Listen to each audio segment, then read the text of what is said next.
It seems that there are as many scams as there are legitimate job openings these days. So how can you tell if a job is in fact a scam? Career coach Don Strankowski is here to answer your questions. So what are the common job search scams, Don? What should we be looking for? So many people are desperate for a job, they'll look for anything. You know, many people are, and in a challenging job market and tepid economy, which we're still in, Kirk, right now, everything bad about the job search can be amplified. And this is especially true with people who have gaps in their resume, have been out of the workforce for a while. I mean, what's normal right now in terms of a hiring process? The first scam to really be aware of are the work-at-home scams. And these are pretty easy to identify. I was on a major job board yesterday, and within about 2 minutes, I identified 3 to 4 suspect positions that could be scams.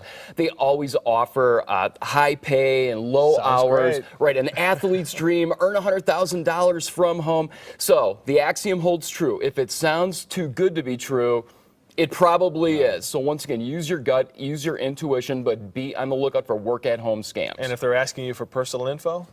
This is an interesting one because sometimes a job seeker will be contacted for a, quote, phone interview by a recruiter, and I use that term loosely, of course, but then things just seem to move too fast, and the recruiter will say you're hired or we want to advance you, but in order to do so, we want your bank account information so we can pay you electronically, or we need your social so we can run a credit report. So if things are moving a little bit too fast, once again, as job seeker beware, research the organization or ask for some contact information, but don't just willingly offer this information up. And if they want money, $100 to process your application, that seems weird. Yeah, sometimes they want money up front to process the application, or once again, going back to work from home, you have to purchase product or a software program or something of that nature.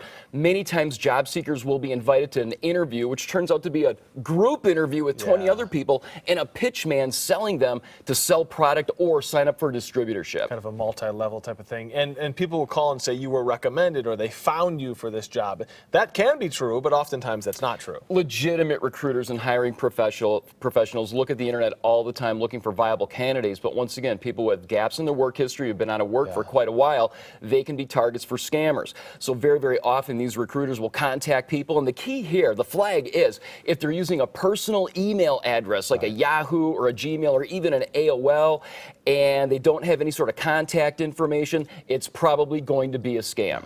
And so what do we do? How can people avoid from being the victims of these scams? Well, the number one thing, Kirk, is research the organization. Go to Google, type in the quote company name, type in the company name + scam. See what comes up. Interesting. The second thing that a person can do is go to LinkedIn. See if the organization has a presence on LinkedIn, if there are any employees on LinkedIn. You can even send an in-mail through LinkedIn to an HR manager or a hiring manager. I always recommend getting a second opinion from a trusted professional. You can email or call somebody, hey, does this look legitimate to you?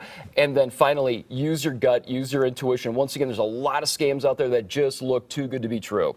Well, a lot of people are playing with emotions here. I mean, you want to find a job, you get emotionally attached to something you see, even if it's not real.